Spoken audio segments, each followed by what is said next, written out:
Good morning and welcome to Fantasy Six, Quad's first and only fantasy football show. We are sponsored by Mobile Party Experience. They are our primary sponsor.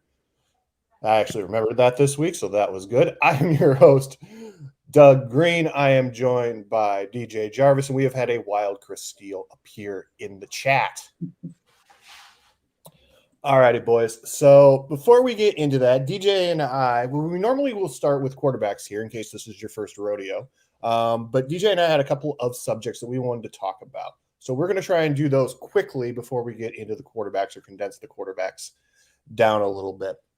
So, DJ, let's start with the one that you had. So in light of Aaron Rodgers' proclamation this week, plus we've already seen a couple of other guys go down for an extended period of time with the Rona, with COVID.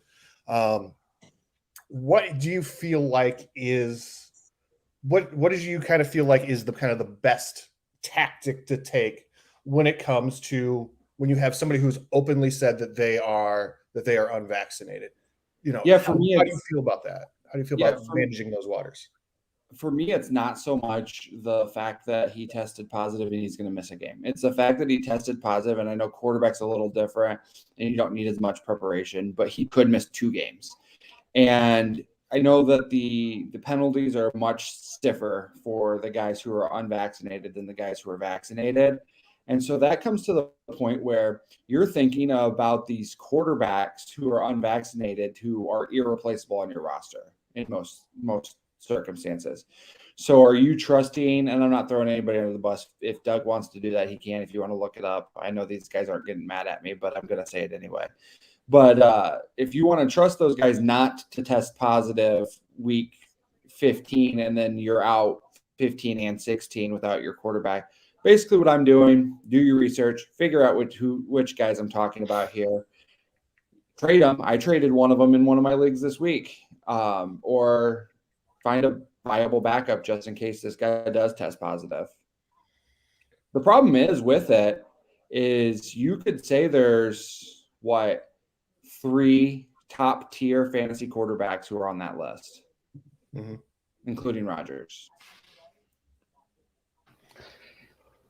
For me, okay, to play my role of morality police here, I generally would be looking to once I find that kind of information out, I generally will look to avoid those guys just because I don't want to have to deal with the situation. Much like drafting a guy that I know is a knucklehead, Tyreek Hill. I don't care how good of a player he is. If he has a suspension waiting to happen, or in this case, a positive test waiting to happen, I don't need to deal with that kind of nonsense on my roster. I'm going to avoid him from the get-go. To me, it's not that headache isn't worth the fantasy points that they will produce. I can always find somebody who gives me just as much, roughly the same score as that particular person. They are always replaceable in my eyes. So I would much rather not deal with that. But again, that's my role as the morality police here on this show. Feels like we're playing a lot on the likelihoods and probabilities and things like that. It's just so hard to tell, I think, more than ever before.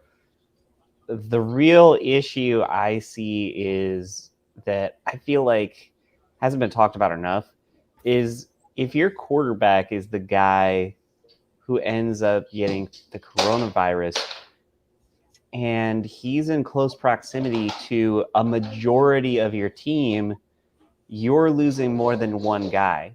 You're losing, maybe like Doug said, if you're in a wide receiver room at a certain point, you're losing wide receivers. If you're in a no contact practice with most of your offensive linemen or something like that, or 7-on-7, you could lose more than one guy to this. That's the real issue here, is it's more than you. It's about the people around you too. And I think that's something that hasn't really been taken into effect or consideration as much as it should be. No, absolutely agree. Yeah, it's not a one guy, it's a domino effect from them, especially at the quarterback position, because they do involve themselves with a bunch of the other positions. All right, Deej, is that all you want to say on that? Yeah. Okay. So then the other question that I wanted to broach. We were out for dinner Thursday night, and they had ESPN up on one of the televisions. They had Around the Horn on. I could see it, but I couldn't hear it. And the question that was on the bottom of the screen was, are NFL coaches and their decision making seemingly getting worse as opposed to a decade ago? We're not going to specifically name names, Nagy, or some other morons. But overall, we'll roll them all together. Overall, do you feel like the group of coaches in 2021 are as good, better, or worse than the guys from 2011 or 2001? I think it's kind of a lot with what we had spoke about last week, Chris and I. I think guys are trying for big plays a lot more. So I think that's where you're seeing defenses look worse. I mean, think about the mistakes Mahomes has made this year. I mean, those don't come on Andy Reid; those come on Mahomes is trying to make extra things happen. So you have. Right. I'm not talking about that. I'm talking about should we go for it on fourth down or should we kick it? Should we play for the touchdown here? Should we play for the field goal? Those types of decisions, the things that are in the coach's hands. Do I burn this timeout? Do I challenge this thing? Are those decisions better, worse, or the same than they were 1 or 2 decades ago? Probably worse because we got analytics into it. Oh, you're the baseball guy. No, I love analytics. No, I love the analytics to it. So I'm saying that's objectively worse because it probably doesn't make sense to Joe Tom armchair coach sitting at home watching the game, but analytically, it makes sense. Actually, I would argue that that's in reverse. That Joe Tom armchair guy, speaking as 3 guys who work in an office and deal with spreadsheets, we would understand the analytics a lot better than Joe Schmo, got to be tough, must out muscle man across line from me, football coach. I've known football my whole life, and football is football, and you can't talk anything but football, Doug. These numbers can't tell you football like I can tell you football. Exactly. I do kind of agree with DJ to a degree because I think there's an epidemic when it comes to certain coaches about efficiency, because certain coaches are so wrapped up in be efficient, make that pass, make that connection. We want to see you 23 of 25 and throw for 220 yards. And that's great. If you finish all those drives and field goals, that's different, though. Mm-hmm. And I think that's something that you do see with certain teams that struggle is the hyper efficiency doesn't always work, because if hyper efficiency was a great thing, Jared Goff would be a good quarterback, but he's not. Jared Goff's going to complete a bunch of passes to running backs and tight ends, but Jared Goff's not going to score you a lot of points. That's why Jared Goff is in Detroit now, and you've got Matthew Stafford out in LA just tearing people apart. There's a difference here when it comes to the efficient quarterback versus the quarterback who is kind of the gunslinger to a degree, because those dangerous passes aren't always as dangerous as we think they are. This week they were talking about like Peyton Manning, and he had a conversation with Archie Manning when he first came into the league, and he said, I don't know what to do. I have all these interceptions. Nobody is open.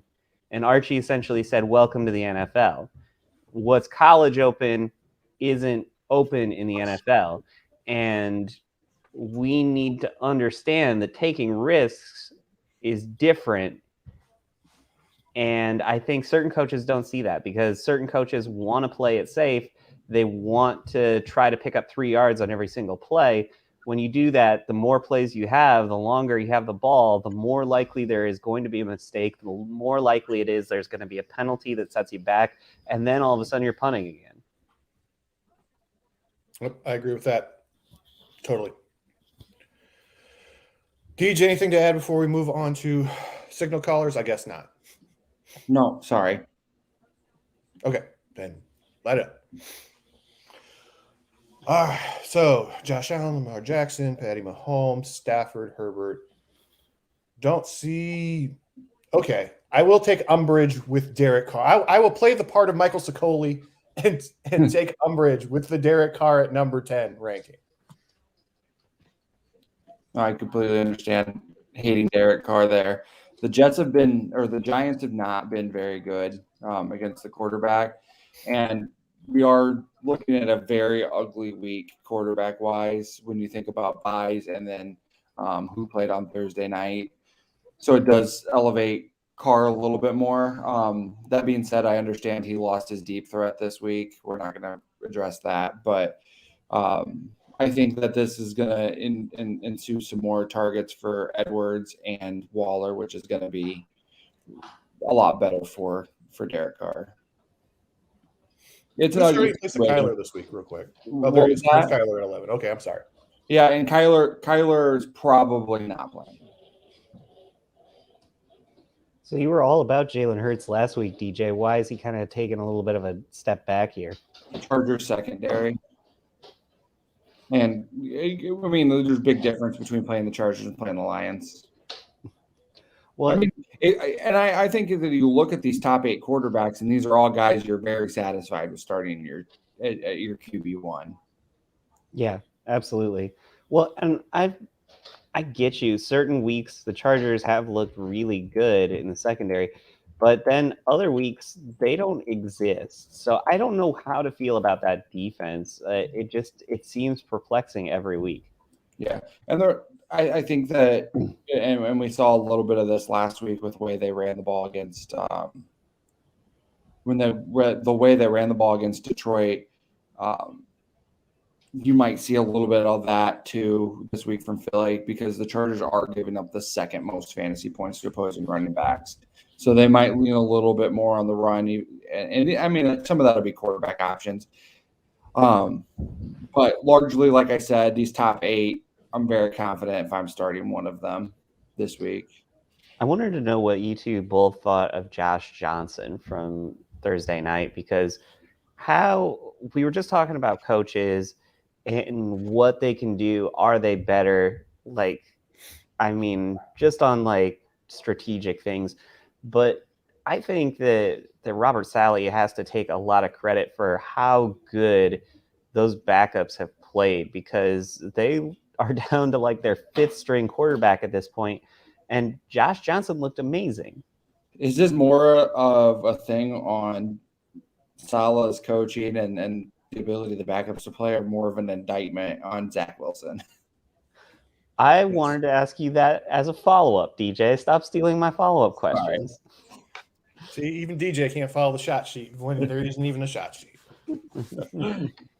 Sorry. No. They've done a really good job getting guys prepared. I think Josh Johnson's a guy who's been a very valuable backup in the NFL too. So,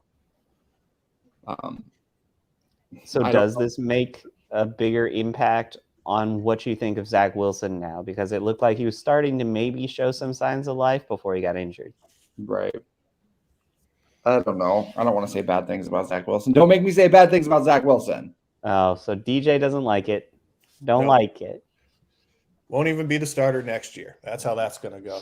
Okay. Late breaking news. Tua is out. He busted his middle finger flipping off DJ. So he will not play this week. Jacoby Brissett is starting in his place. Just so you are aware of that. Even bigger there is Miami plays again on Thursday too. So that's probably that's at least a 2-fer on that. Jordan Love obviously starting in place of Rodgers up there. We haven't seen him play other than the preseason. We're not really quite sure what we're going to get out of him. So that may be an interesting thing. As DJ says, they are playing Kansas City, which is the worst defense in the history of the NFL and of football. And the Pee Wee teams can score on them, so he should be fine, but who knows?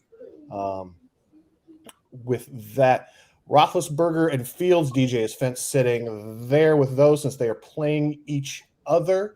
I guess there was a report that Roethlisberger might not play Monday night, but now they're saying he's going to.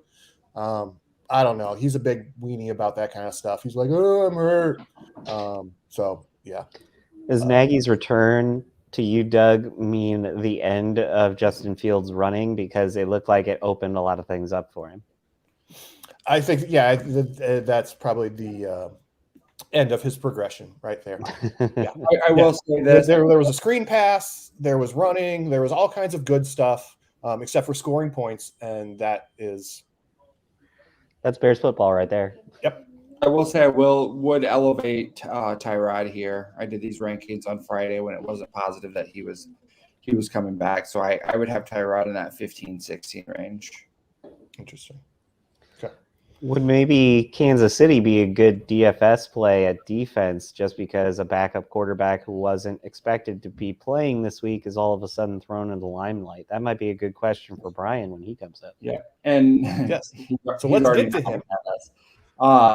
I would even say with Melvin Ingram in the fold in Kansas City too, that does become an interesting DFS play this week. So we'll go to commercial on the backside. We'll bring Brian in and talk a little DFS here. Backside. What do football fanatics in the Quad Cities love more than Sunday football? Tailgating while watching the Illini upset under AP top 25 team on the road. But, tailgating before, during, and after their favorite college football games. And Mobile Party Experience has the hookup for all our tailgating needs. Mobile Party Experience offers solutions for all types of parties, party throwers, and goers. They have towable trailers that offer music, TVs, gaming, private bathrooms with running water, flushable toilets, beverage dispensers, coolers, grills and utensils, tables, chairs, and tents. They have all the amenities you could want or need to host a tailgate, party, or event. Find them at their website, my-mpx.com, or on Facebook at Mobile Party Experience. Sunday is still the best day at Kavanaugh's Hilltop Bar and Grill. While your favorite jamokes aren't on the deck talking fantasy football, they're still one of the best places in the Quad Cities for your football viewing pleasures. Their back deck is ready to go for football season. The sides are up and the heat is on to protect you from Mother Nature, where you can enjoy the Bears, Packers, or any of your favorite out-of-market teams. If outside isn't your thing, you can head on into their remodeled inside bar area and watch NFL Sunday Ticket on their numerous screens and play their adult video games. I hear they have the loosest slots in the Quad Cities. That's Kavanaugh's Hilltop Bar and Grill, 1228 30th Street in Rock Island, the non-bubble home for fantasy's sake. Football season, we're just about halfway through. And if you spend Sundays watching football anywhere but Van's Pizza Pub and Grill, you've been doing it wrong. Van's Pizza Pub and Grill, 3333 North Harrison Street in Davenport, is the best place to catch all your favorite games. And there's still time to make it part of your Sunday routine. Start your meal off with their famous McGuire's Original Nachos or Bready Nuggets. Then ask about one of their QC-style pizzas, or be your own quarterback and call an audible and create your own. The Vans crew will be sure your play call hits pay dirt every time. Van's Pizza Pub and Grill, 3333 North Harrison Street in Davenport. Come get served. And as I said, we're now joined by Brian, who's our local DFS expert. How you doing today, Brian? I'm doing okay, guys. How about yourself? Good. Chris is crowning, so that's going well. But other than that, we're doing great here in the Midwest. If I have any breakup, I've had a cold since Tuesday. So Friday night I did a whole podcast by myself. So hopefully we'll hang in there.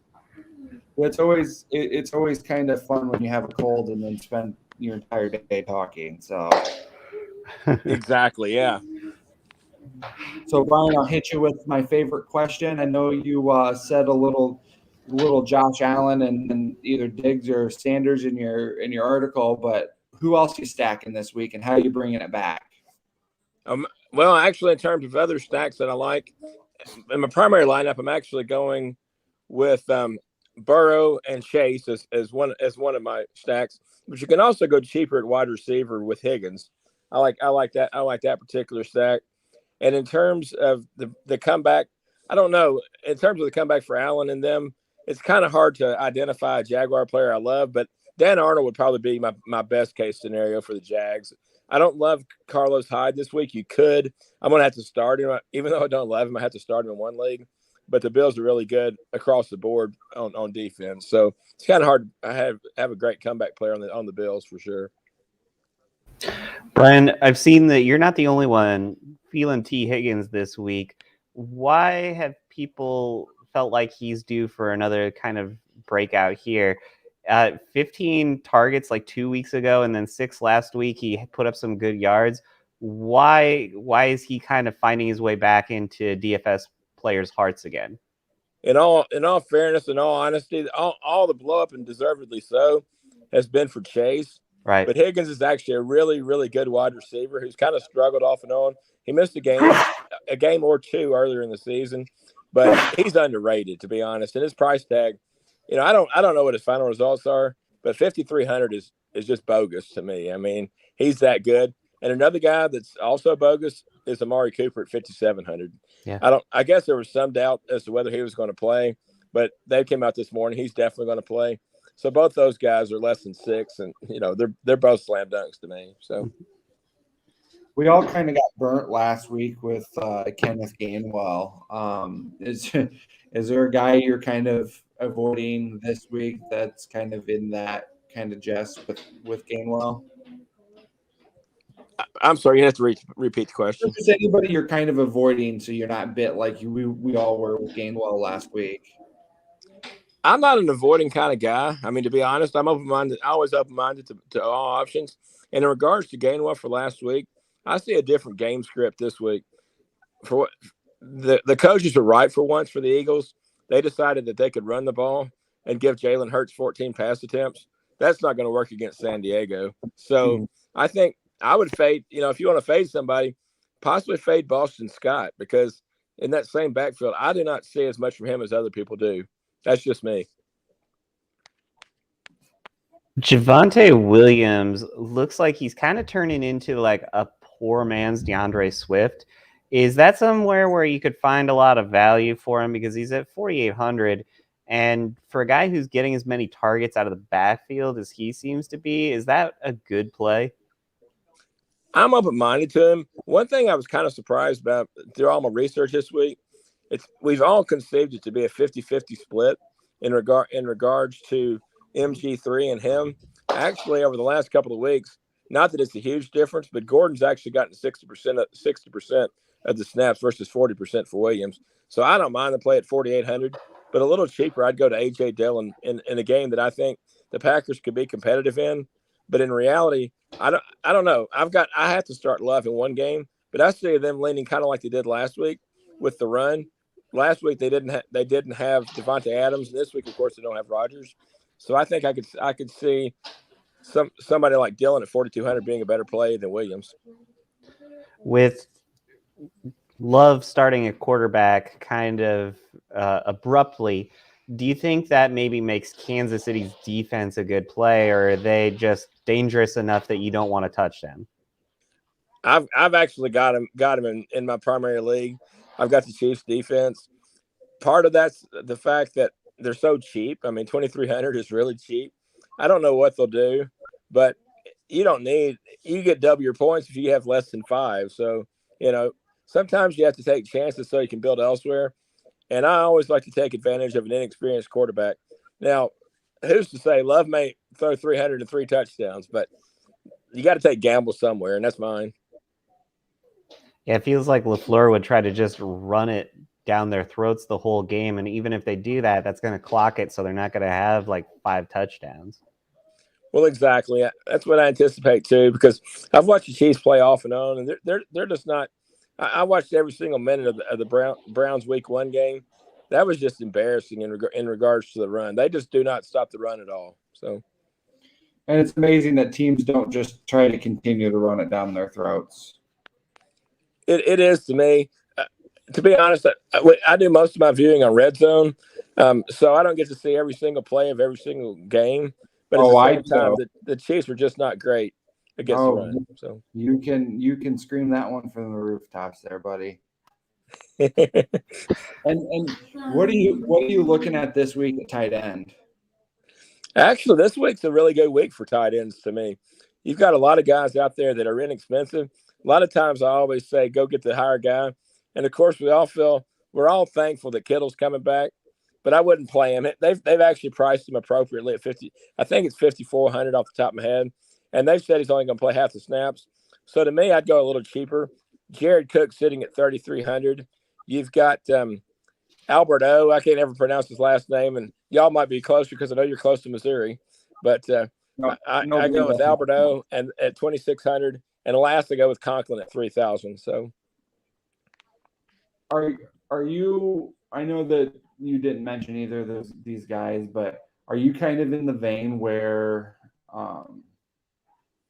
you can see Mark Andrews and Travis Kelce both being force-fed targets this week, coming off of like.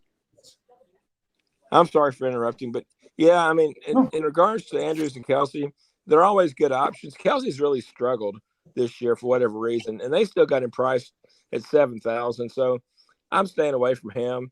Andrews is actually a better play at his price tag, but once again, in terms of my lineups, I try to go cheaper at tight end when they're available. Tight end and defense are kind of my save spots for money. So I kind of like the cheaper tight ends this week. Carlos Hyde is probably going to get the start in that game against Buffalo, but it's against Buffalo. So it feels like kind of a trap there where he could save some money potentially, but what are you going to get out of saving that money? I just don't feel like it's worth it, and it's kind of a little bit of a trap there. It's a trap game to me too. Like I said, in one of my lineups, I don't have any choice with to start Carlos Hyde, but I'm doing it with a hand covering my eyes because I don't see that as a good play at all personally. But like I said, it's one of those weeks that injuries and bye weeks, and sometimes you got to start them and redraft. But the nice thing about DFS, you can pick and choose whoever you want to, and I would not pick or choose Carlos Hyde. So, are we rocking a Terrell Owens jersey today? Oh, am I gone or is he gone?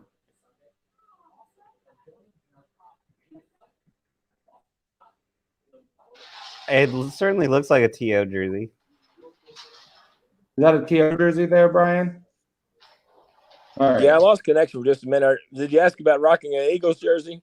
I was wondering if it's TO. It's an Eagles jersey, but to be honest with you, I'm actually in the process of buying. My favorite team's actually the Steelers.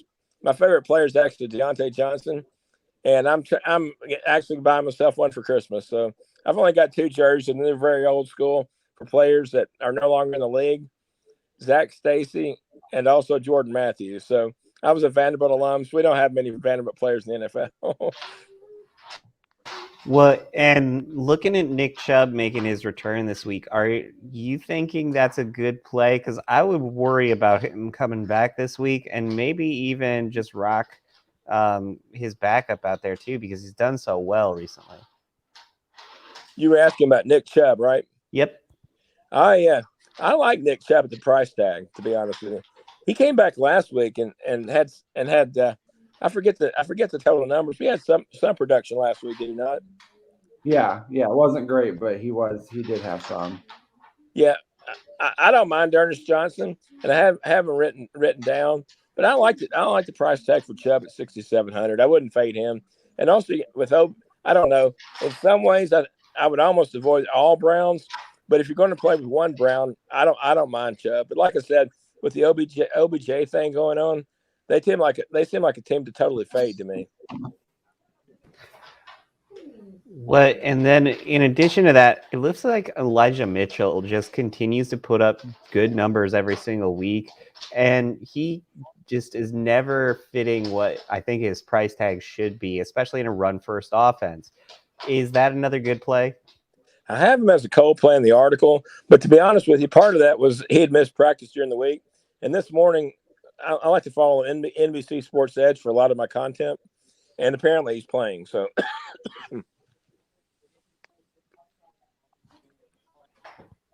are there any quarterbacks this week that are kind of catching your eye? Because looking at the quarterbacks, it was a tough group to try to find some value in, especially if Kyler Murray might be on the shelf.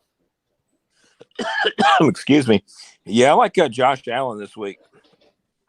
So he's high priced, but he's my favorite quarterback. So gotcha. And then I don't mind Burrow either. So. All right, Brian, we thank you for taking the time to join us today. We will see you after the quarter of the hour, right?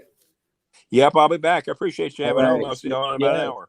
Yeah, thank you for joining us for the DFS segment. We'll see you here in about 45 minutes. Sounds good, guys. Thanks. All right. Thanks, Brian.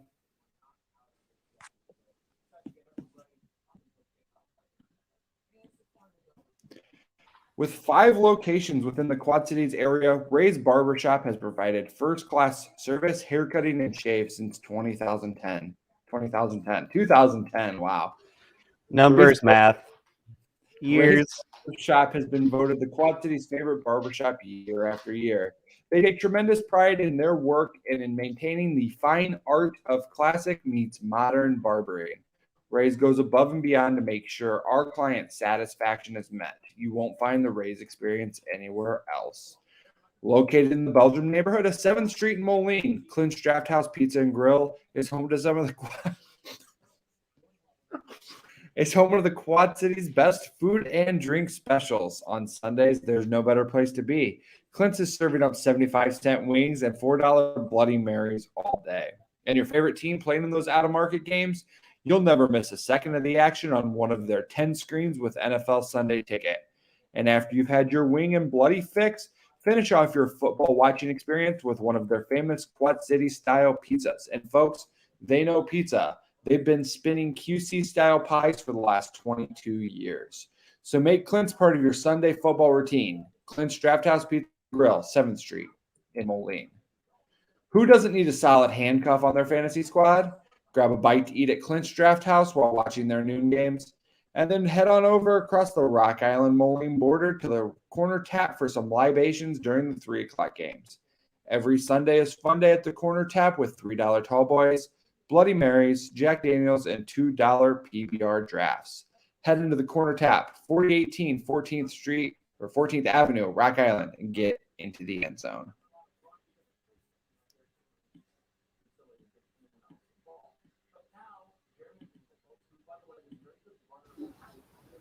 Third time's true.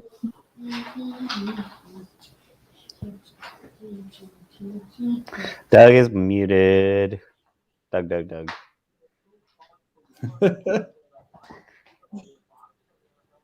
is holding up his arms now.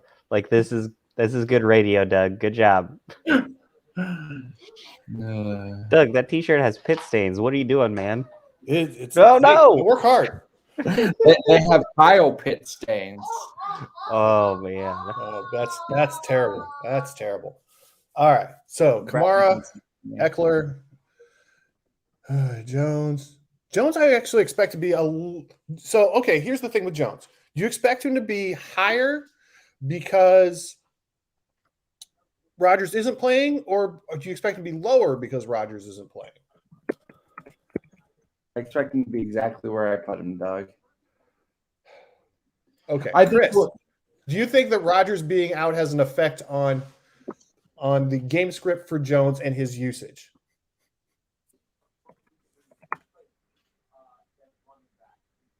You're asking me? Yes. Okay. I thought one of you started to say Chris, and then the other one interrupted so Doug could harass DJ about how bad the Kansas City defense is. But okay. So Chris Jones is still very good. The rest of that team is awful. I think there's going to be enough that they're going to be able to give Aaron Jones some problems, but they're a sieve out there. They're just giving up yards to anybody. I think this is a game where they're just going to run it straight up the middle and they're going to just dominate by force more than anything. I think Kansas City, if you look back to years past, and this probably isn't true of their team last year, but Kansas City always usually had somebody who could just come in and bring the lumber and brought that intensity to the team. It feels like they don't have that this year. Frank Clark hasn't been the guy that he's been in the past, DJ, is that true that they're just kind of missing that person right now who can intimidate? They kind of addressed it Monday night on the game about, and it sounds weird saying it's this guy because he's like 2 feet tall and 100 pounds soaking wet, but Tyrann Mathieu kind of been that guy for them the last couple of years. And then they said that the way people reacted to him and Brady talking trash to each other during the Super Bowl, he didn't like it. He didn't like being called a bad guy in the media and everything like that. And so he's kind of lost his mojo by not talking trash to people. And I feel like the simple solution is just start talking trash to people. Am I wrong? Yeah, I guess not. Some people don't wear the black hat well. I think he saw that with LeBron when he was in Miami. He hated being in Miami because people made him into the villain, and he didn't want to be the villain. I think the thing was when Matthew came out of college, he had a label on him. He had some type of, I can't remember what it was now, but he came out, he dropped because of some type of off the field thing. I can't remember if it was like drugs or domestic violence or something, but he had like some black marks on his resume, and he spent a lot of time kind of rehabbing his image those first few years in the NFL. So I think that maybe that's his thing of, hey, I've worked so hard to, not be taken as a jerk.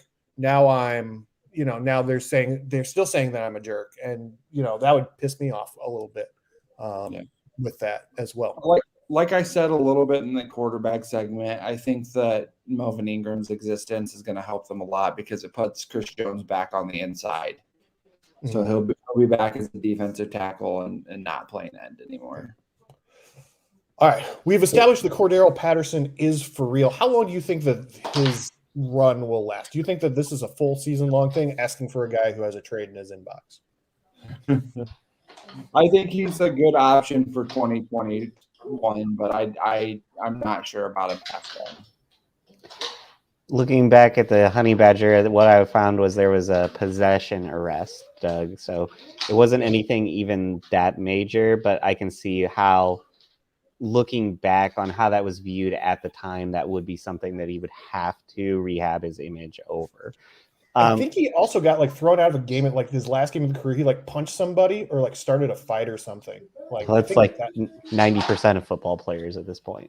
Yeah, I know. But I think that was the other thing. It was his last game at LSU that he started a major melee or something. Could be. What's that? These are what's on page 2. Let's see who else we can poke holes in here. I think Cordero Patterson also does kind of last the rest of the season. I think they've figured out something, but by the time next year rolls around, it's not going to be a thing anymore. Defensive coordinators like to be able to take a look at stuff during the offseason and take away that guy who had a special season. So that's kind of why you don't see it become a thing. You see a guy who has kind of a breakout year and then he disappears again after that. Yeah. I kind of envision that for Cordero after this year. Agreed. Yeah, that's true. So Khalil Herbert checking in at 13. David Montgomery expected to play tomorrow night. Yeah. When I did these rankings on Friday, Montgomery was still a big question mark. I'd move him down a little bit, but not a ton. I think you put him in that 18 to 21 range. Yeah, because Nagy did say he would still get touches. He would not get the primary amount of touches, but he would still get touches.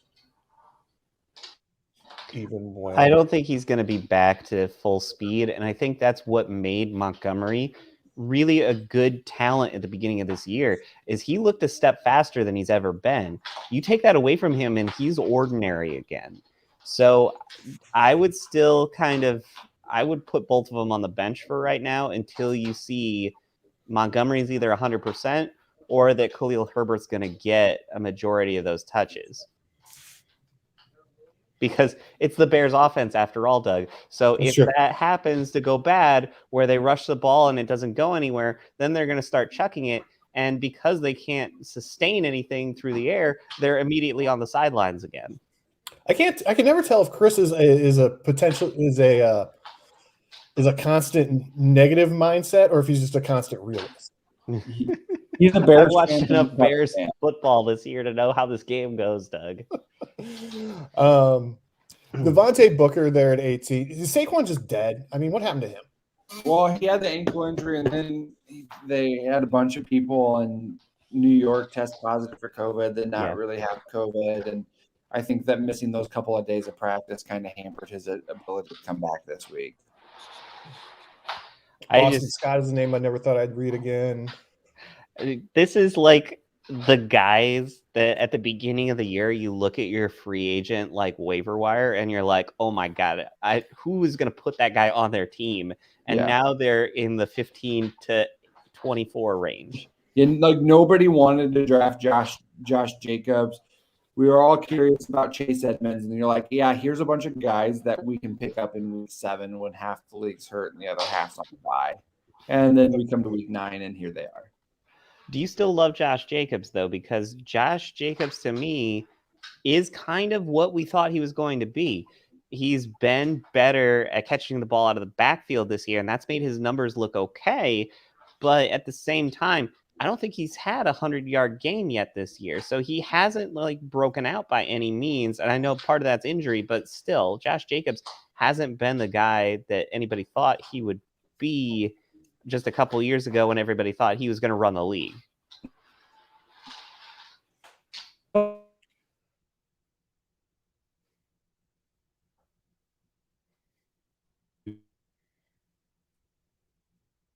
DJ is frozen deep in thought, thinking it all over. Yeah. Of course, he also sat on the fence with Williams and Gordon. Can't pick between the two there. And then James Conner rounding out the top 24. I think he does go 36 on these. I would bump Darrell Williams up a little bit because I think that's going to be a good matchup for him because he is good out of the backfield. So this could be a game where the Packers get up 14 and they control the game throughout. So maybe that's a good play just because you get the ball to him out of the backfield and he ends up having like a DeAndre Swift type of outing. It's true. Though I will say, I don't think that they're going to go up 14 and stay 14 now that he's not on the feed anymore. Kansas City's offense is a little bit too powerful for that. You've always got to assume that they're going to come back and make a game of it. I don't know. This offensive line might be as big a train wreck as the Bears, Doug. If you take a look at what they did, they went out and they made moves to bring in guys who are very, very talented. But it was 2 guys. And then the rest of the line was kind of iffy. They go out and they make the Bears-ish mistake of being like, oh, Kyle Long can come back in and he can have a rehab game. And now he's their little plague that they have to kind of deal with. And that's a little strong because I love Kyle Long and I really appreciate what he did for the Bears. And the fact that he just couldn't stay on the field the last 3 or 4 years was awful. But again, it's one of these things where he's this MacGuffin of, well, if we just get Kyle Long back, we'll be fine. Mm-hmm. And that's the Bears thinking for like 2 or 3 years there was, well, if we just get Kyle Long back, this offensive line is going to be fine. Now that's kind of come to Kansas City all of a sudden, where it's like, okay, well, I mean, we got Kyle Long and maybe he'll come in and he'll save the offensive line. And it feels like there's 2 or 3 of those guys where they're just too beat up. And I think you saw it. Tell me if I'm wrong about this, DJ. Last week, it felt like there was a chance that Mahomes was going to Mahomes. And instead, he kind of just chucks it out of bounds because you can see it in his head. The clock has rushed ahead of what it used to be. It used to be Mahomes is going to just kind of linger around and he's going to throw that dagger and he's going to beat you. And now it's kind of, well, I better either chuck it out of bounds or I better kind of just get what yardage I can with my feet here and live to play another day instead of being that guy that is going to just absolutely kill you. My answer is a very Chiefs answer. And I feel like that he and Kelsey are kind of beaten down by this entire season so far. There's a lot of situations, no matter where Kelsey's lined up, where he's just getting absolutely brutalized with line of scrimmage. We're just throwing his timing off. Tyreek's timing's way off. And nobody else is really working for the ball. So like Kelsey's basically getting pulled down to the ground as he's starting his routes and then just not recovering. And nobody else is really working for the ball. So I think a lot of that comes from there. That was a very Chiefs answer, but as long as we're talking about quarterbacks, I want to know what you guys think of Carson Wentz. I got tired of him always being injured, and having him be injured on both legs made me just want to get rid of him. So where are you guys on Carson Wentz? Because he's kind of started to show up again here. He's on Mina Kimes' list. That's where Doug is. Mhm. No, Wentz has looked good. Their offensive line's finally getting healthy. Michael Pittman's turned into like kind of a legitimate option. Jonathan Taylor's looking awesome. So that's kind of taking a lot of pressure off of Carson Wentz. Is anybody on this list right here intrigue you at all? I think Jeremy McNichols could be something, just depending on how they use him here. If I'm talking about this week, it's ugly. And I'm intrigued by McNichols, and I'm intrigued by Singletary, and maybe Dylan. But other than Singletary that, and Dylan are the two that I'd want off this list. Other than that, it's super ugly. Pollard's falling off a cliff. You want Peterson to get into the end zone. You're expecting Kenyon Drake. He needs 50% or more of the snaps, and I just don't know that that's going to happen. Dearness Johnson counting on a touchdown. The interesting one might be David Johnson, but who the heck knows in Houston? Well, Adrian Peterson, we all got to see the funny memes this week of like the old man running the football and everybody blocking for him in the flag football game, or Tony La Russa like ambling out to the field to try to push somebody off of the pile in a fight, and everybody capturing it as Adrian Peterson's first rush. But I think if you get 4 out of Adrian Peterson, you're happy. Yeah. 4 yards or 4 points? 4 points. Like, he could probably still fall forward at this point, right? Yeah, I think there's a chance he could get into the end zone, maybe. If they're having like pass interference penalties in the end zone and they put the ball on the 1 at 1st and goal and he gets 3 shots at it, yeah, sure, he could make it in the end zone. All right, let's take it to commercial. We'll be back with wide receivers. I'm sure I'll laugh at some point during these commercials. Bad Boys Pizza isn't hard to find. Now serving in 3 different locations: Moline, Davenport, and downtown Davenport at River Music Experience. Their restaurant and bar stays open late, not only on the weekends, but weekdays too. Bad Boy specializes in Quad City style pizza and daily specials, so be sure to keep an eye out for those. They also offer food carryout and pizza delivery options at your convenience. They have a full bar at all 3 locations with 24 taps in Moline, 32 taps in Davenport, and 20 in downtown Davenport. They also host exciting events such as Quad City Storm Parties, NFL Sunday Ticket giveaways, and other sports viewing parties. Bad Boys always has the coldest beer, and the atmosphere is always welcoming. For great people, drinks, and Quad City style pizza, choose Bad Boys. Durham Remodeling has been serving the Quad Cities area since 1973. With nearly 50 years of excellence on their track record, you'll see why it's so easy to trust their experts when it comes to all your home improvement projects. Durham Remodeling's work is 100% guaranteed, so you can rest assured that you're getting the best service around. Call 309-786-6715 for all your roofing, siding, flooring, windows, and painting needs.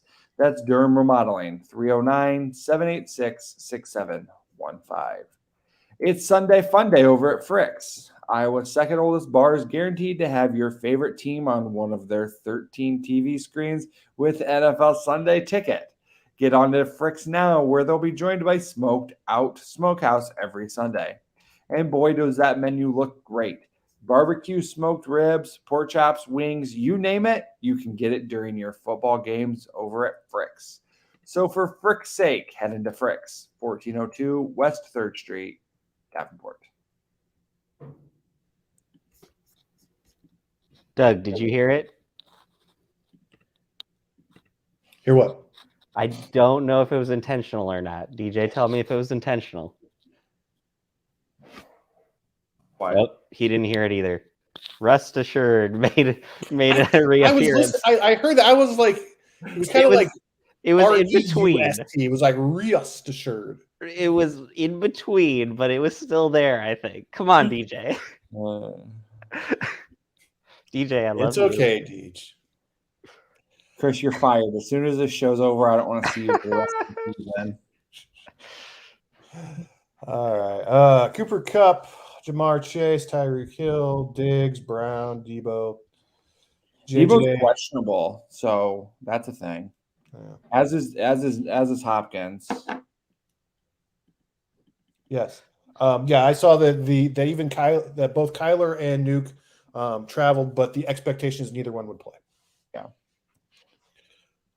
In there, Keenan Allen at 11. What happened to Mike Williams? Just like a couple of weeks ago, we were talking about how great Mike Williams is. Hey, buddy. And then and now they're all like, now he's like disappeared. Yeah, he definitely crashed and burned somehow. And he's a very boom or bust guy, so you're still trust him as a flexy guy, but not as a wide receiver one. He's trying to put a train in my face. I think Jamar's got to have a clunker at some point here. It's just got to happen a little bit. Do you think AJ Brown just blows up now that Ryan Tannehill has to check it? Yeah. Yeah. I think there's a lot more targets to go around there. I don't know. I think Tannehill's definitely gonna take off at this point. I think you saw that prior that he was getting ready, and now it's more of a certainty that it's going to happen. A lot of people feeling Diggs this week. Is there a reason for that, DJ, other than the matchup? I think kind of like where we expect Chase to have a clunker. I think we're eventually got to have that Stephon Diggs huge game. Reverse clunker? What's a reverse clunker? A Yunker. Good question.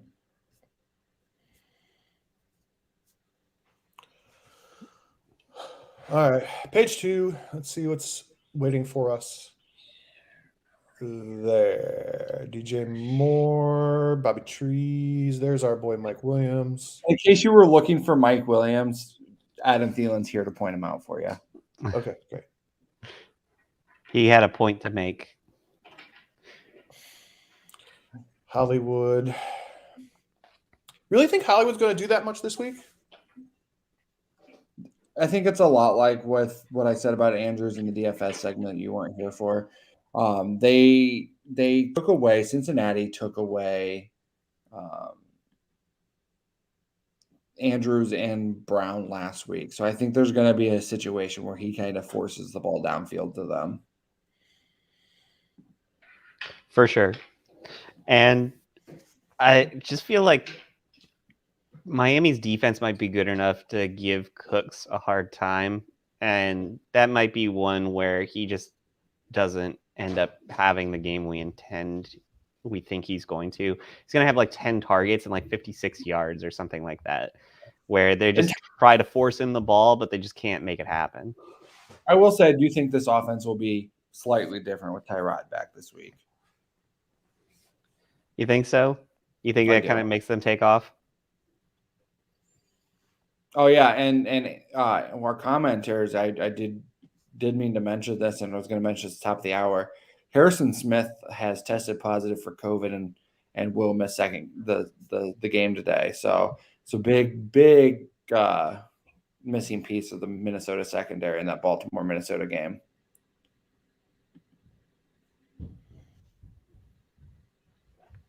Excuse me while I get him out of my IDP lineup.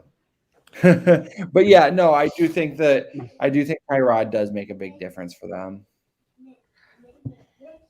I think so too. It pains me to see Cole Beasley in here because it feels like he's Hunter Renfrow.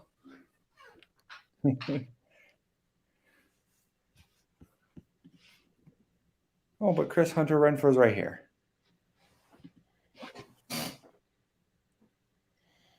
Hunter Renfrow might take a big step up here. I feel like that's going to be a good scenario for him this week, especially because his targets have been right around 5 to 7, and you could see him just continue to increase here. He's not going to be an end zone player. He's never going to get into the end zone, and he's always going to be right up in your face about it too, like a train. But at the same time, if he's getting you 5, 6 a week, I think you're all right with that. Yeah, I'm really excited about Brian Edwards with no more Ruggs. He was getting intermediate amount of targets a week with Ruggs there, and I just think that he'll be the biggest beneficiary in that offense of not having Ruggs. You really are vaulting Jerry Jeudy up this high again. I feel like he kind of came out and disappointed a lot of people last week. I think I like to bring Jerry Jeudy up and then get him into that second slide just for him to get hurt. Thank you, Judge Judy. Kadarius Toney as well, DJ. Can you really trust that guy at this point? No. Because it's boom or it's bust, bust, bust. Yeah, I think at one point last week he had more pass completions than targets against the Chiefs. Somebody's got to do something in that Giants offense, and I think Toney has the tools. It's just kind of putting them all together. I think we have a little bit of fatigue because we look at what Chase is doing and we just assume that a rookie wide receiver can do that, but he's not normal. It usually takes guys maybe 1 to, well, I would say 2 to even 3 years at wide receiver before they have that breakout season and they're like in that top 10 category. So, I mean, I know you're not listing him there, but I feel like he's one of those guys that's going to take him a while. Once he does figure it out, he's going to be huge. But right now, I would stay away from him. Christian Kirk is one of those guys, though. He struggled for a long time, and now he looks like he figured it out a little bit. I think you bump him off this list if Kyler doesn't play. So I will ask this, since this is, dynasty players and everything. Of the 3 Alabama guys on this list, Waddle, Jeudy, and Devontae Smith, which guy would you rather own in dynasty terms? Waddle. Waddle's third for me. Ooh. I would either. I think I have Jeudy and Smith pretty much dead even. I think I would have Smith just because he's linked to Jalen Hurts fantasy wise. Who knows what? I mean, I guess Jeudy has the potential that his quarterback could be like, well, no, they're not bad enough to get one of those good guys. But last week, are there good guys this year in this draft? Nobody's talking about this year's draft. Yeah, the guy from Ole Miss is really good. But Denver's going to finish with 6 or 7 wins. So how many of those over Kansas City? 0. If that happens, I will be sleeping on one of your couches. I think that this year kind of tells you there aren't very many like high profile quarterbacking candidates out there, because who's the Heisman right now? Everybody's like, it might be dude from Michigan State, but then they lost. So who is it? I don't know. I haven't watched a down of college football this season.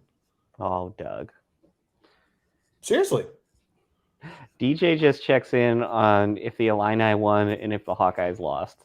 That's his 2 stops right there. Yeah, that's pretty fair. Yeah. I think that potentially you want to tie yourself to a quarterback that's going to be stable, but all 3 of these guys don't really have that, because just last week we talked about Hurts maybe not being the quarterback for the Eagles of the future.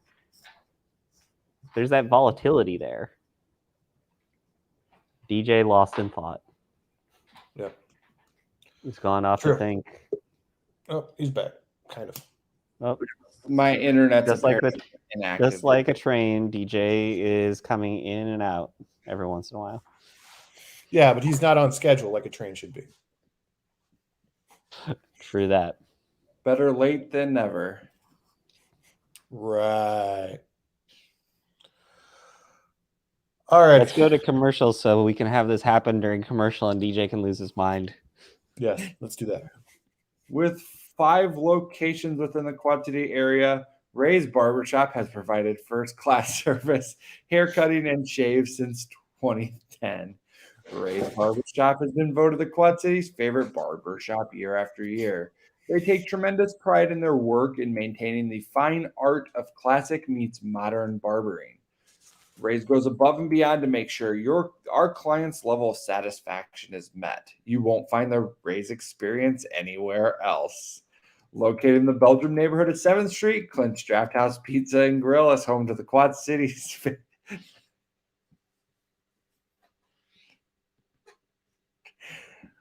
Located in the Belgium neighborhood of 7th Street in Moline, Clint's Draft House Pizza and Grill is home of some of the Quad City's best food and drink specials.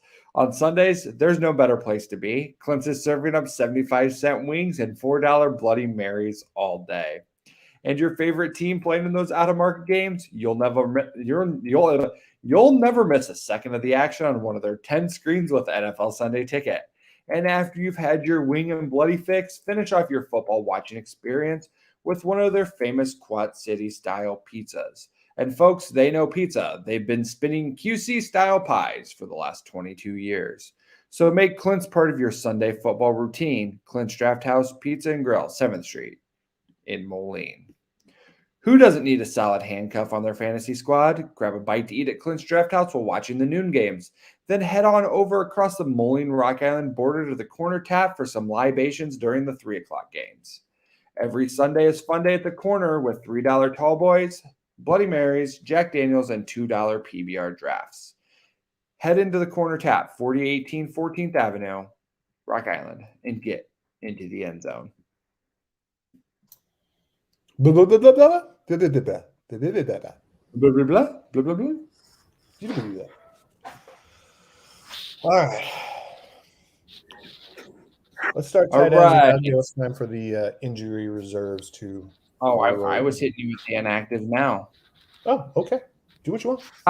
Falcons, no Wayne Gallman, and then some O-line and D-line, nothing really fantasy relevant. The Saints, obviously without Jameis, who tore his ACL, no Ty Montgomery, and no Juwan Johnson.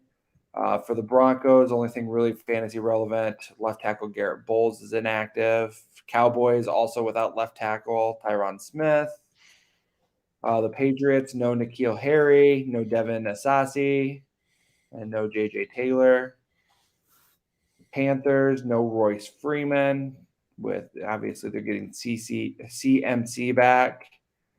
The Vikings, Kellen Mond's inactive. The Ravens, Sammy Watkins, he was expected to be back this week. He is inactive. Latavius Murray inactive for the Browns. Obviously Odell inactive. The Bengals, no Auden Tate. The Bills, no Matt Breida, no Dawson Knox again. The Jaguars, no James Robinson or Jacob Hollister. The Texans, no Deshaun Watson, no Pharaoh Brown. The Dolphins, no Hunter Long, and no Preston Williams. The Raiders, no Peyton Barber. The Giants, no Saquon, no Sterling Shepard. And that's it for the main slate. As far as later games for Arizona, be on the lookout because it's unlikely that Kyler and DeAndre Hopkins will play football today. I got a fun game if you want to spend 5 minutes playing a fun game. Is it guess the name of the train? What's up? No. Danny Pinter was the first offensive lineman to catch a touchdown so far this season. Let's play a game called Who Has More Touchdowns, Danny Pinter or Player X?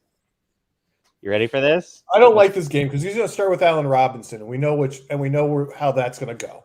LaVisca Chenault. Ooh, Pinter. Push. Nope. Pinter's got him.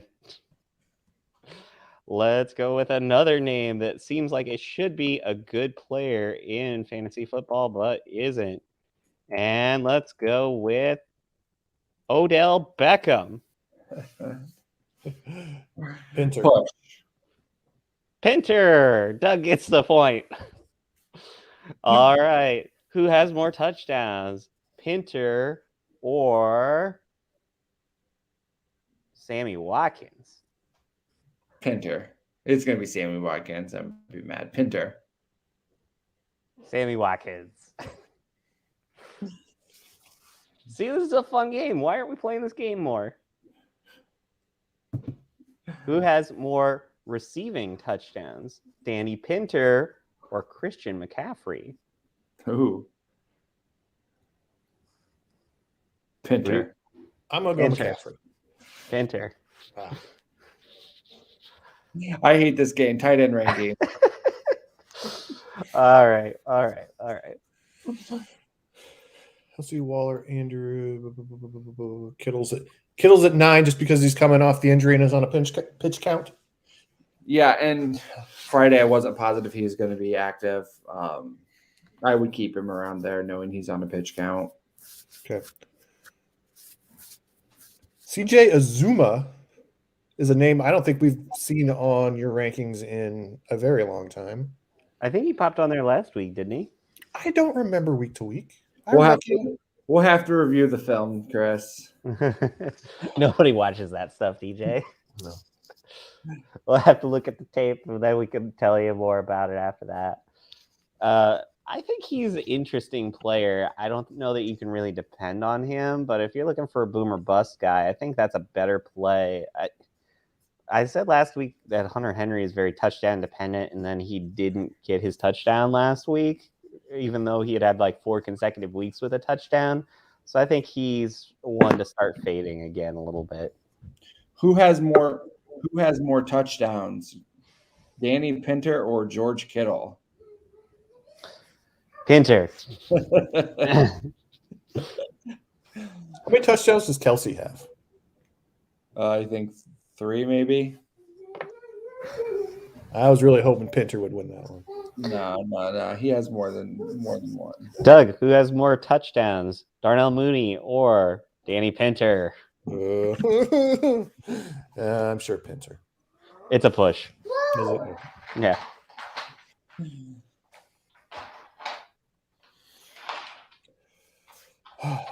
Zach Ertz seems to have found a home there in Arizona. That trade seemed to work out okay. I remember saying that was going to happen, and somebody telling me, "Man, probably not." Chris, why would you tell him things like that? I don't listen to things that DJ says, so I don't think it could have been me. Wasn't me. We all know that I don't pay attention during this show. Is there any like tight ends that you guys don't see on this list that you see in people's lineups in your leagues, like as tight end ones, weekly basis type of deal? I think Brian hit on a good name earlier. Now I'm blanking on who it was. It's the Chargers other. Jared Cook. Yeah, Jared Cook, I think, is a good name that if you're just looking for a guy, he could be, depending on the week, a guy you could plug in and do all right with. Yeah. That's a Band-Aid. I'm still like hooked on my irrational love for Evan Ingram. So I knew that was coming. Well, he got you a touchdown last week, DJ. He So got me a touchdown last week. So now he can go back to the abusive relationship that you enjoy where he gives you nothing and you're just all like, but he gave me that touchdown last week. And then after that, nobody cares anymore. There was a random Kyle Rudolph sighting last week as well. Yeah, once he stopped being on the Vikings, I stopped knowing he was in the league. I thought he retired. Nah, well, he kind of retired. Effectively.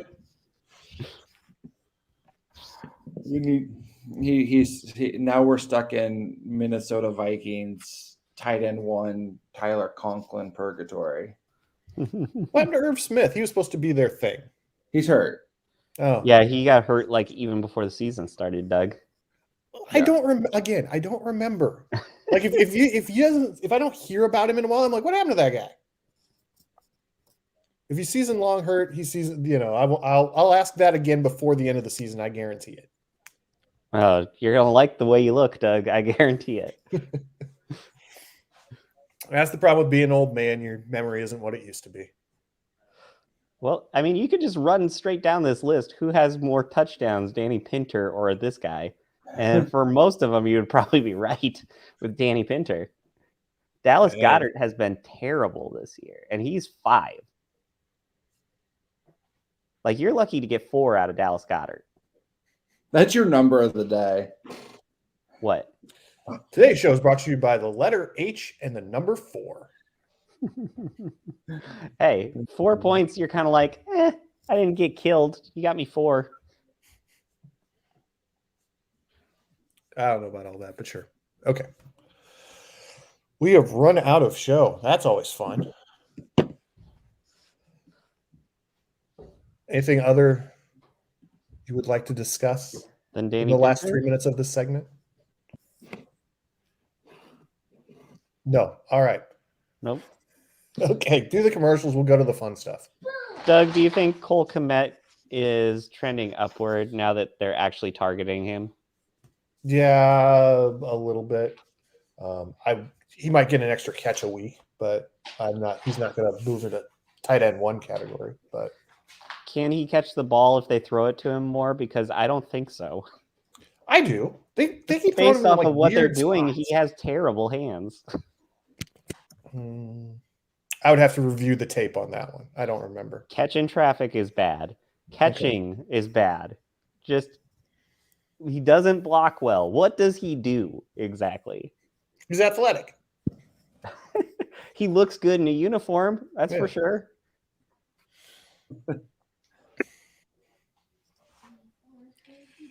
He's got David Njoku in him where you're like, look at that dude. He's going to be amazing. And then he puts up nothing. Yeah. I don't know how much of that is the game plan and how much of that is him, but Yeah. I guess when we get a new coaching regime next year, we'll find out. Yeah, probably. If I care next year. So, Doug, if you're getting rid of one of them, which are you getting rid of? Nagy or Pace? Say you can only get rid of one. Which one would it be? I'm going to get rid of Nagy. Yep. Pace has, while he's made a lot of questionable moves, he's very boomer bust. His picks are either great or they're terrible, and there doesn't seem to be a whole lot of in between.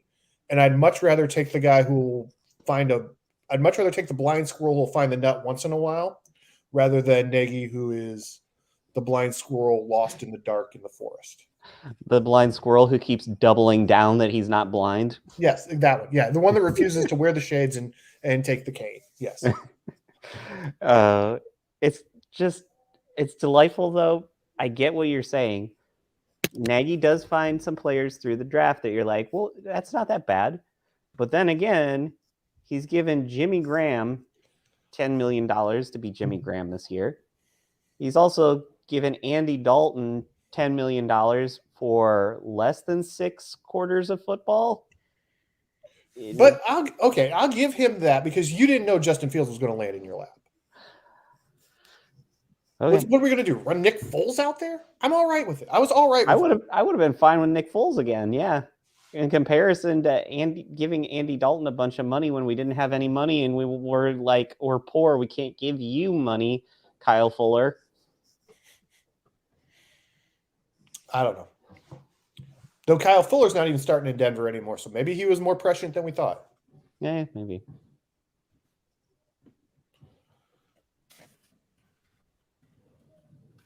Oh, this dead air is great. Deej, go to commercial so we at least have sound.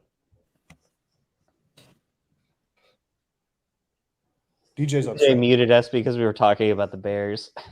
Maybe. DJ muted himself. Yeah, now he's just quit. Bad Boys Pizza isn't hard to find. Now serving in 3 different locations: Moline, Davenport, and downtown Davenport at River Music Experience. Their restaurant and bar stays open late, not only on the weekends, but weekdays too.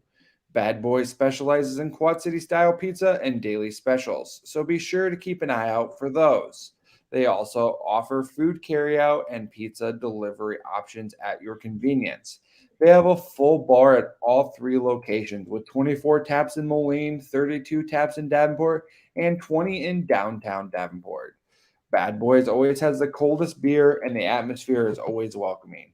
For great people, drinks, and Quad City style pizza, choose Bad Boys. It's Sunday Fun Day over at Frick's. Iowa's second oldest bar is guaranteed to have your favorite team on one of their 13 TV screens with NFL Sunday tickets. Get into Frick's now, where they will be joined by Smoked Out Smokehouse every Sunday. And boy, does that menu look great. Barbecue smoked ribs, pork chops, wings, you name it, you can get it during your football game over at Frick's. So for Frick's sake, head into Frick's, 1402 West 3rd Street, Davenport. You can tell that Nate wrote these because when you read them, you sound like Nate reading them. Oh, that's good then. It's fine to sound like him. You need to look like him. Uh, You got a long way to go to look like him. All right. That was a shot Let's at go you, to the DJ. questions. Let's see what we've got out here. Let's start with our main man, Jordan Rangel. Boston Scott or Carlos Hyde? We adding Brian back into this? Oh, yes. Donald. There we go. All right. Hey, Let's try guys. again. Boston Scott or Carlos Hyde? Gross. I'm going to go with Scott. I'll be honest. It's a tough choice. I don't love either, but I'll go with Scott just because I think he'll get more opportunities. I could see Dare Zigbo for the Jags. So That's not a bad one. Yeah. Yeah, Scott. I'd go Hyde. Scott too. Yeah. Jalen Waddle or Jerry Judy? Yeah, that's a little palate cleanser. Waddle. Judy. Especially no Parker. Waddle. I'm going with Judy just because of Tua's injury. No, good point. Pick 2 of Jacoby Myers, Cole Beasley, Khalil Herbert, or Adrian Peterson. First 2. I'm fine gonna with the get first 2 Waddle. also. I'm going to go wild and say Myers and Herbert. I like Myers. Yeah, I'd go with that. My only concern with Herbert is that David Montgomery may be playing tomorrow night. So Yeah, that's true. Yeah, you do have to kind of balance that there. Darnell Mooney or Boston Scott? Jordan, you're just trying to hurt me at this point. Boston Scott. Chris, I hate you. I'll go Mooney. Mooney.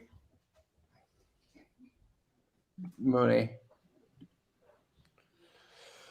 All right. Pick 2 of Dearness Johnson, James Conner, or Derek Gore. Gross. The first 2. Yeah, I'm leaving out Gore. Yeah, same. Yeah, I think I'm the same. All right. CMC, Bobby Trees, Robert Woods, or AJ Brown? AJ Brown for me. Brown. Brown and CMC seem to be the 2 no-brainers in that list. Yeah, those both seem like you got to hit them up just because you know what they can do. Yeah, draft capital if nothing else. All right, and then Derek Gore or AJ Dillon, which DJ had spelled like a pickle earlier. I love Dylan this week. Yeah, without Aaron Rodgers. I think Derek Gore was kind of a flash in the pan. I was glad to see him once. So I was Green really Bay seems to love them some Dillon, so I'm going that way. I was really impressed by what I saw from Dylan in the game against the Cardinals. I thought he looked great. So I'm expecting big things from him the rest of the year. my question actually in regards to that was be MG3 or Dylan. Still Dillon for me. Yeah, I would probably do that just because you never know who's going to win that running back battle there in Denver. All right, pick 2, Superflex tight end premium, Ty God, Gaskin, Kittle, or Sutton? I'd take the last two. That's a weird thing for me. I'm going totally contrarian. I'm going Tyrod and Gaskin. Nice. I'll go Gaskin and Sutton. I kind of like that combo there. Mostly because it's my question. I can just tell you what's in my lineup if you want me to. Is it You have to go Tyrod and Kittle to cover all of the combinations. I went Tyrod and Kittle. Yeah. Bite me, Doug. Don't know where. That depends on where. Pick one of Tony, Landry, or Renfro. I feel like Landry's the right option. Renfro. I'm going Renfro because of Ruggs being gone. Yeah, that's a good point. Renfro has like built in like 5 receptions just because he's like their third down guy. He's not going to get in the end zone, but he's at least going to get 5 points for you. Yeah, that Raiders team is falling apart real quick. Got to think Mayock's on a hot seat at this point. I bet Derek Carr keeps them together for whatever reason. Could be. He's a guy that that's we were getting talking ugly about out there in the desert. We're talking about efficient quarterbacks earlier. Derek Carr at least seems like he's from another generation where he's going to take his shots, and he's pretty good at it. Yeah. All right. Kadarius Toney or Devontae Smith? That's Smith all day. Smith. Higgins, Beasley, or Bateman? Higgins. I like Higgins? what Bateman's doing. I'm going to go that way. Simeon or Bridgewater? Yeah. Simeon. Teddy Two Gloves? It's gross, but I'll go Bridgewater. A lot of these are gross. I'll go Bridge. Judy or Mitchell? Mitchell. Now that he's playing for sure. Yeah, I'd say Judy, but that's just me. Julio or Galladay? Julio. Hey, real I'll quick. make it anonymous. Danny Pinter or Julio Jones? Who has more touchdowns? Pinter. Julio's got like 4 catches this year. It's a push. Pollard or Tony? I'm going Pollard. I'm thinking Pollard too. I'd probably go Tony on that. Higgins, Sutton, or Van Jefferson? Higgins again. Higgins. Sutton. I would think Sutton. Yeah. For me. All right. Non-PPR. Claypool, Debo, or Landry? Debo. Debo. I guess Debo. Peer pressure, Chris. I guess. Gunner wants to know why I won't trade him Andrews or Fields. I haven't decided on Andrews, and you know I'm not trading you Fields. And then lastly, keep in mind you can send us any lineup, trade, or anything else to our Facebook, Twitter, or Instagram, or email us at forfantasysakec@gmail.com. And if you send us a fantasy question through Gmail, Nate has to propose to Caitlin. Is that still in effect? Probably. Yes. Somebody should let him know that now that he's still not that he's not part of the show. DJ's gonna do it just so he has to do it. I know. I might have my buddy Nick do it just to see. All righty, here we go. Rapid fires. Brandon Cooks over under 65.5 receiving yards. Over. I'll take the under. Under, yeah. Kadarius Toney over under 55.5 receiving yards. Under. Elijah Mitchell over under 74.5 rushing yards. Under. That's a high going mark, but yeah, I'll go over. Travis Kelce over under 73.5 receiving yards. Under. I'll be happy if that's over 7 receiving yards. Yeah. I'll go over. Yeah. I'm going under with that. I think DJ has his Chiefs glasses on now, where he's feeling everything a little too much, and a guy's got to break out eventually. Top scoring Week 9 quarterback. Allen. Josh Allen. I kind of spilled the beans earlier. Yeah. Against Buffalo or against Jacksonville. You gotta like that matchup. It's kind of hard not to pick that one. Yeah. All right. Jamar Chase over under 73.5 receiving. Over. Yeah, over. Over. Under. I'm still gonna be the guy who has to be like pessimistic about it, even though he's surpassed all of my wildest expectations being on my team. Josh Allen over under 2.5 touchdown passes. Over for me. Over. This might be a Zach Moss just jams it in game, so I'll go under. Yeah, I'm going under. I'm feeling 2, not 3 this week. Dalvin over under 75.5 rushing. Under. I'm under 2. I'll go over. I'll go over. I'll give it like 77. There. Mac Jones over under 231.5 passing yards. I'm definitely going under. Under. Yeah, Mac Jones is an under almost every time.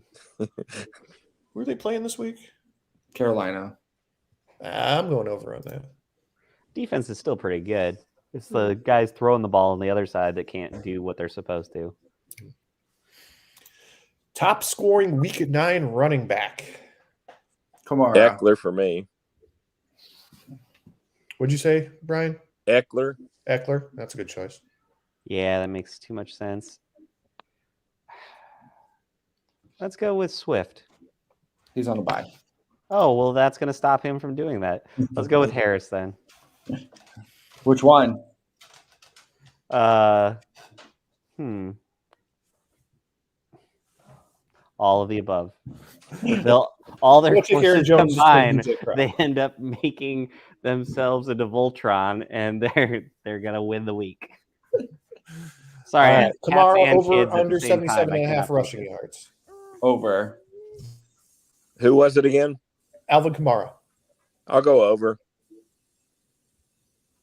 I'm going to Kamara. go under just because I think that they're going to force Taysom to try and beat them, or Simeon, or whoever's starting down in New Orleans. All right. Cortland Sutton over under 64.5. I think it'll be a high scoring game. I'm going over. Over. Yeah, I'm going I'll go over.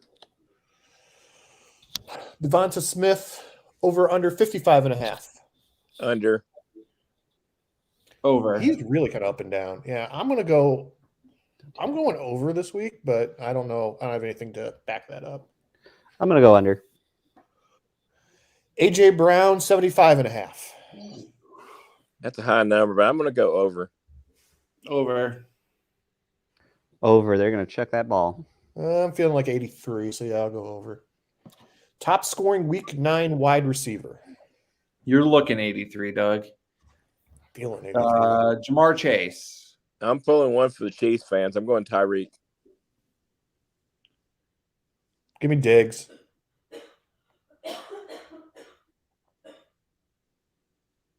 Chris? My bad. I'm gonna go with the knucklehead Tyreek Hill. Okay. Okay, this one's just to hurt me. Allen Robinson over under 38.5 receiving yards. He hadn't done much, but I'm going over. Over. Under. He doesn't Chris. exist right now. Okay. I'm going over, even if it's like 40 or 39, but I'm going over.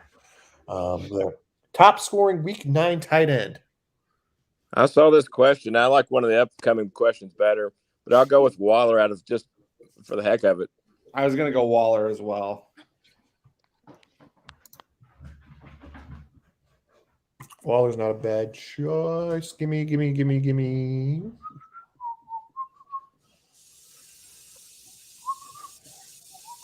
I'll go Pitts.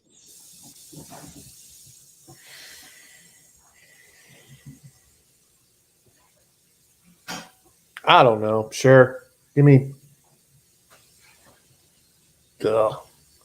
Kelsey, I guess. Gross. I feel nasty about that. Chiefs. All right. Question 18. How early is too early to put up your Christmas decorations? Whatever my wife tells me to is too early. Favorite Before question of the day to me. Very defined. Day after Thanksgiving to put up, day before New Year's Eve to take down, and you've always got to have black eyed peas for New Year's Day. So there you go. Nice. Brian with the correct answer. Yeah, anything before Thanksgiving is too early. Yes. I will allow the kids to put it up Thanksgiving night if they hassle me enough, but I'm not giving in before that. Why not make the most out of this good weather, though, Doug? Yeah, Go that's do it right my now. thing is outside. Outside decorations are different. You've got to do the outside decorations when the weather is good. But we're talking, but putting up the tree does not go up until Thanksgiving. Yeah, no, after Thanksgiving for indoors, whenever you can get a nice weekend for outdoors. Yes. Yeah, that's the caveat there. I don't know. It still feels like it's too early to have Christmas decorations out. I was seeing that meme going around of like the wrestler walking away and like the other guy jumping off the top rope to like slam him. And it says, "Me enjoying my life," as the guy walking away. The guy jumping from the top rope is Mariah Carey, "All I Want for Christmas Is You." And that's how I feel literally every year.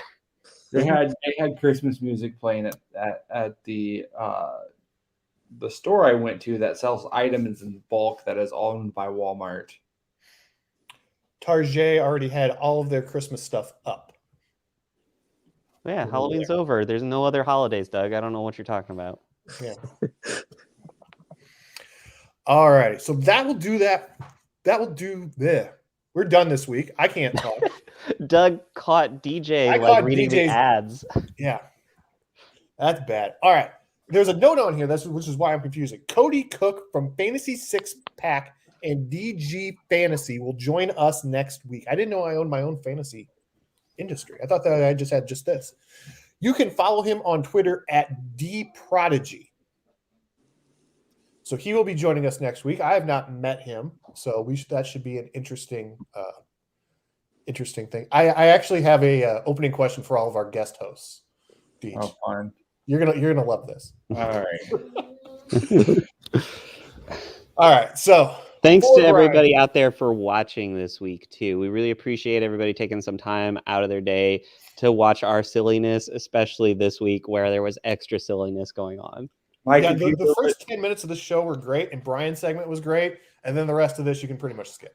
My internet was questionable. Chris's distractions were probable, and Doug's decisions were doubtful.